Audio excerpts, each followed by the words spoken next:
वडोदरा का ward number 14, जहां पर बीते 1 से भी ज्यादा माह से पानी की समस्या से लोग परेशान हो उठे हैं। भीषण गर्मियों का मौसम चल रहा था और यहां पर पीने का गंदा पानी आ रहा था और जहां पर पानी आ रहा था वहां पर भी सही मात्रा में पानी नहीं आ रहा था। इस मामले की बार बार शिकायत की गई थी, लेकिन अभी तक ये समस्या सुलझी नहीं, जिसके मद्देनजर वार्ड नंबर 14 के कांग्रेसी काउंसिलर दीपा श्रीवास्तव और तीर्थ ब्रह्मभट्ट मोर्चा लेकर पालिका की बड़ी कचहरी पर पहुंचे। वहां पर म्यूनिसिपल कमिश्नर अरुण महेश बाबू मौजूद नहीं थे, इसीलिए deputy municipal commissioner Rituraj Desai को गंदे पानी की बोतल देकर ग्लास में गंदा पानी दिखाकर उनकी ओर से उग्र पेशकश की गई। साथ ही 7 दिन में अगर इस समस्या को सुलझाया नहीं गया तो फिर आंदोलन करने की धमकी भी उनकी ओर से इस दौरान दी गई।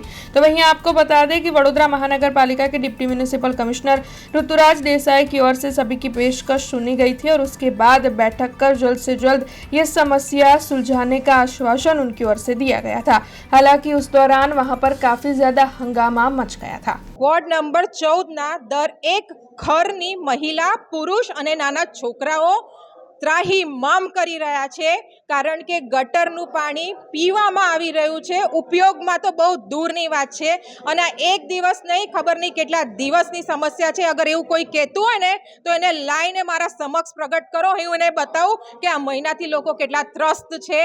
આ વેરો માફ કરવાની વાત તો દૂર રહી, તમે આ શું કૃત કરી રહ્યા છો? કાર્ય જ નથી કરી રહ્યા, કામ સ્ટાર્ટ જ નથી કરી રહ્યા, ગટરો સાફ કરી નથી રહ્યા, ખાલી ફક્ત ને ફક્ત ખુદ અધિકારીઓ અને ઇજાગદારો મળીને જે ભ્રષ્ટાચાર કરી રહ્યા છે એનું અંત લાવવા માટે અમે શ્રી કમિશનર સાહેબને અને ડેપ્યુટી કમિશનરને રજૂઆત મૂકી છે કે આવનારા 7 દિવસમાં આનું નિરાકરણો લાવો અને સમગ્ર વડોદરાની જનતાનું વેરો આપને માફ કરવો જ પડશે। હવે તો નહીં ચાલે। સાંભળે છે એટલે જ નામ થાય છે અને એટલે જ કામ થાય છે, અને નહીં સાંભળે ને તો દીપા શ્રીવાસ્તવ ધરણા પર બેસશે અને ઘરે પહોંચવું હશે ને તો ઘરે પણ પહોંચશે, પોલીસમાં જવું હશે ને તો હું જેલમાં જવા બી તૈયાર છું।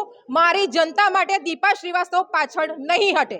વોર્ડ નંબર 14માં છેલ્લા કેટલા સમયથી ગંદુ દૂષિત પાણી આવે છે। અમે કેટલી વાર કમિશનરશ્રીને સૂચન લખી ચૂક્યા છે કે સાહેબ પેલા મારા વિસ્તારમાં બહુ ગંદુ પાણી આવે છે, બ્લેક વોટર આવે છે, કાળું પાણી આવે છે, ગટરનું દૂષિત પાણી આવી રહ્યું છે, છતાં પણ ધ્યાન નથી આપ્યા વોર્ડ પર।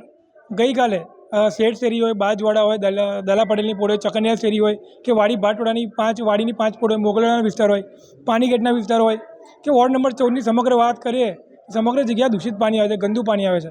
જનતા અમને ફરિયાદ કરી રહી છે કે ભાઈ 1.5 મહિનો છતાં પણ આપણે શુદ્ધ પાણી નથી મળી શક્યું।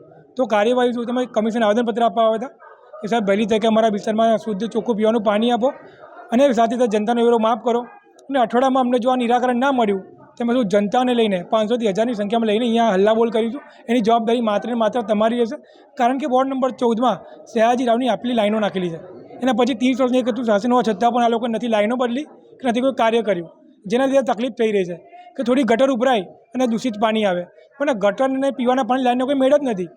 ગટર ઉભરાય તો ગટરનું કામ છે, પીવાના પાણી લાઈન આખી અલગ હતી, તે છતાં પણ આ ડ્રેનેજમાં લીકેજ હોવાના કારણે, પીવાના પાણીમાં લીકેજ હોવાના કારણે આ બનાવ બની રહ્યા છે। તો વહેલી તકે પાણી પીવાની લાઈન બદલાવવામાં આવે અને જનતાને પીવાનું ચોખ્ખું પાણી આપવામાં આવે। हमसे जुड़े रहने के लिए हमारे YouTube चैनल को सब्सक्राइब करें और नई वीडियो की नोटिफिकेशन के लिए बेल आइकॉन को दबाएं।